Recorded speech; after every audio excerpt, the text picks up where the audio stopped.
हरे कृष्णा, राधे राधे। आज की वीडियो में हम लड्डू गोपाल की बहुत ही सरल पूजा सेवा जानेंगे। गर्मियों में हमें लड्डू गोपाल की पूजा सेवा कैसे करनी चाहिए, किन किन चीज़ों का हमें ध्यान रखना चाहिए। तो चलिए, सबसे पहले तो हमारे लड्डू गोपाल सुबह जैसे आप सुलाते हैं रात्रि को, तो उनको हमें जगाना होता है। और जगाने के बाद में हमें अपने लड्डू गोपाल को जल पिलाना होता है, क्योंकि गर्मियों का समय है और उठने के बाद हम लोगों को भी प्यास लगती है।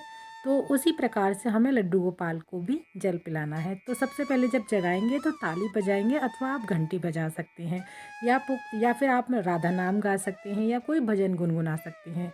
तो इस तरह से प्यार के साथ, भाव के साथ हम अपने ठाकुर जी को जगा लेंगे। और जगाने के बाद में इस तरह से आपने किसी घड़े में, मटके में या किसी बर्तन में जल रखा हुआ है, तो आप उनको तुलसी दल डालकर जल का हम लड्डू गोपाल को भोग लगा देंगे, यानी जल पिला देंगे। और अब इतनी देर के लिए, थोड़ी देर के लिए हम ठाकुर जी को बैठे रहने देंगे। तब तक हम अपने मंदिर को साफ़ कर लेंगे, सिंहासन को रुमाल से, कपड़े से झाड़ लेंगे। और देखिए, समय समय पर हमें अपने ठाकुर जी के जो बेड की बेडशीट भी चेंज करते रहनी चाहिए। आप हफ्ते में 2 बार चेंज कर सकते हैं या हफ्ते में 1 बार भी चेंज कर सकते हैं। लेकिन जब गर्मियों का समय होता है तो आप हफ्ते में 2 बार ज़रूर से चेंज करें। मैंने यहाँ पर लड्डू गोपाल के अकॉर्डिंग ही बेड बना रखे हैं। कई सारे बेड हैं मेरे ठाकुर जी के पास में, 3 बेड हैं। तो जैसे भी, जब भी हमारे ठाकुर जी की सेवा लेने की इच्छा होती है, उसी हिसाब से मैं ठाकुर जी के बेड भी चेंज करती रहती हूँ। और उसी के अनुसार मैंने यहाँ पर बेड शीट भी बना रखी हैं। तो मंदिर भी क्लीन हो गया, बेड शीट भी चेंज कर दी। और अब बारी आती है हमारे ठाकुर जी के स्नान की। तो स्नान की बारी आने वाली है। तो हमारे तीनों ठाकुर जी लाइन से बैठे हुए हैं। हम जिस भी बर्तन में ठाकुर जी को स्नान कराएंगे उसमें हम स्वास्तिक बना लेंगे। अगर स्वास्तिक नहीं बना रहे हैं आप, तो तुलसी दल रखकर ठाकुर जी को स्नान करा देंगे। तो ठाकुर जी को स्नान कराते समय कुछ विशेष बातों का हमें ध्यान रखना होता है। गर्मियां हैं तो नॉर्मल जल ही लेना है। और सबसे पहले हम ठाकुर जी के चरणों पर जल डालते हुए ओम नमो भगवते वासुदेवाय मंत्र का जाप करते हुए ठाकुर जी को हम स्नान करा देंगे। तो कोशिश करें ठाकुर जी की सेवा में अंगूठे का प्रयोग कम से कम हो। लेकिन अंगूठा हमारे हाथ का सबसे बलवान होता है, लेकिन ये सबसे आगे आता है। कितनी भी कोशिश करो इसको ना लगाने की, लेकिन फिर भी ठाकुर जी की सेवा में ये सबसे पहले पहुंचता है। तो अब हम ठाकुर जी को, चाहे सर्दियां हो या गर्मियां हो, एक आप टॉवल ज़रूर से या कोई रुमाल या कोई कपड़ा बना लें, जिससे आप अपने ठाकुर जी को अच्छे से पहुंच सकें। मैंने वीडियो को यहाँ पर थोड़ा फास्ट कर रखा है। और अब हम ठाकुर जी को गर्मी के मुताबिक ही यहाँ पर वस्त्र पहनाएंगे। तो देखिए, कॉटन के वस्त्र हैं आप तो वो पहना सकते हैं, या फिर आपके पास जो भी ठाकुर जी की ड्रेसें हैं आप उनको पहना सकते हैं। तो जो भी ड्रेसें आप देख रहे हैं वीडियो में, मैं सारी ड्रेसें अपने घर पर ही अपने ठाकुर जी के लिए बनाती हूँ। और बस जो कपड़े होते हैं वो हम मार्केट से ले आते हैं, लेस ले आते हैं, बाकी का घर पर ही बनाती हूँ मैं। ये जो ठाकुर जी की सेवा मैं आपको बता रही हूँ, ये बहुत ही सरल पूजा सेवा है। हर कोई इस व्यक्ति को, पूजा सेवा को कर सकता है। स्नान करा के हमने ठाकुर जी को यहाँ पर वस्त्र पहना दिए। अब हम इनका श्रृंगार कर देंगे।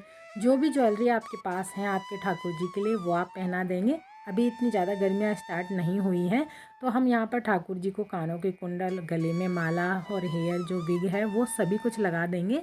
और यहाँ पर जो लड्डू गोपाल की पगड़ी या मुकुट जो भी आपके पास है, उसे भी हम पहना देंगे। तो मेरे पास ठाकुर जी के लिए पगड़ी एक अलग से बास्केट में रखती हूँ, जो भी मैचिंग की होती है वो निकाल कर मैं ठाकुर जी को लगा देती हूँ।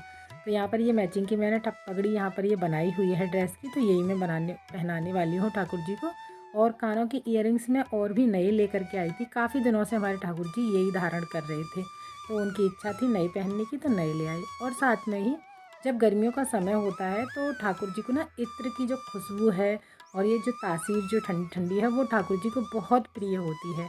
तो आप इनके लिए मोगरे का इत्र या गुलाब का इत्र ला सकते हैं, क्योंकि ये कॉमन इत्र होते हैं, आपको हर जगह मिल जाएंगे। और जैसे भी रेट में आप लेना चाहें उस रेट में मार्केट में अवेलेबल होते हैं। तो अब हमने ठाकुर जी को सिंहासन पर विराजमान कर दिया है। और हमने अब यहाँ पर ले लिया है चंदन। चंदन को थोड़ा सा घोल कर रख लेंगे, जिससे अच्छे से वो घुल जाए, फूल जाएगा पानी में। तो अब हम दीपक जला लेंगे। अगर आपके पास यहाँ पर फूल हैं तो आप फूल पूजा में समर्पित कर सकते हैं, नहीं है तो आप रोज़मर्रा की पूजा बगैर फूलों की भी कर सकते हैं। तो मैंने यहाँ पर दीपक जला लिया है। सबसे पहले पूजा स्टार्ट करने से पहले हम यहाँ पर दीपक जलाते हैं। चंदन का ठाकुर जी को तिलक लगाएंगे, इत्र लगाएंगे, फूल समर्पित करेंगे, धूप जलाएंगे। और जो भी भोग प्रसाद आपने बनाया है वो ठाकुर जी के लिए पहले से आप तैयार करके रख लें। क्योंकि अगर नहीं बनाया है तो जो भी चीज़ें आपके घर में हैं, जैसे ड्राई फ्रूट्स हैं या दही है, दूध है, वो ठाकुर जी को भोग लगाकर आप सुबह की सेवा कर सकते हैं। तो यहाँ पर मैंने घड़े में जो पानी रखती हूँ वो हर रोज़ प्रतिदिन चेंज करती हूँ। सुबह के समय में धो के उसको दोबारा भर देती हूँ और जो बचा हुआ जल होता है वो मैं पौधों में डाल देती हूँ। तो मैंने यहाँ पर ठाकुर जी के लिए दही बनाया है और गाढ़ा वाला जो रायता है वो बना दिया है। साथ में ही केले का फल, जो भी आपके पास फल होते हैं उनका भोग लगा सकते हैं। गुड़ ले लिया है। हमारे ठाकुर जी को मीठा तो वैसे भी बहुत अधिक पसंद है, चटपटा भी इनको बहुत ज़्यादा पसंद है। तो रोटी ले ली है, बना ली थी मैंने ठाकुर जी के लिए भोग के साथ। तो अब अपने हाथों से इनको मैं 1 या 2 निवाले खिलाती हूँ। उसके बाद में मैं निवेदन करती हूँ प्रभु से, प्रभु आप भोग पाइएगा, मैं इतनी देर में अपना कुछ काम निपटा कर आती हूँ। तो मैं ऐसे ही सेवा करती हूँ जैसे आपको मैं अभी बता रही हूँ। और ठाकुर जी को जल पिला देती हूँ। और लेकिन ठाकुर जी को जो भी भोग प्रसाद आप लगा रहे हैं उसमें तुलसी दल ज़रूर से रखना। और उसके बाद में पूजा आरती करेंगे। पूजा आरती करने के बाद में ठाकुर जी से मैं आग्रह करती हूँ, प्रभु मुझसे कोई गलती हुई हो तो उसके लिए क्षमा कीजिएगा। अब इसके बाद में 1 लोटा जल मैं सूर्य भगवान को अर्घ दूंगी और 1 लोटा जल हम तुलसी महारानी में जल समर्पित करेंगे।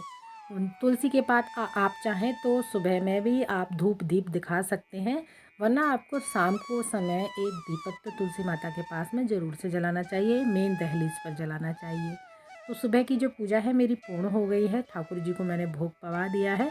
अब मैं बाकी के घर के जो कार्य हैं वो कर लूँगी, फिर ठाकुर जी की सेवा में फिर आ जाऊँगी। तो यही मेरा रूटीन रहता है। वीडियो में दी गई जानकारी लड्डू गोपाल की सेवा आप लोगों को पसंद आई हो तो कमेंट में राधे राधे ज़रूर लिखिएगा और अधिक जानकारी के लिए हमारे चैनल को सब्सक्राइब करना ना भूलिएगा।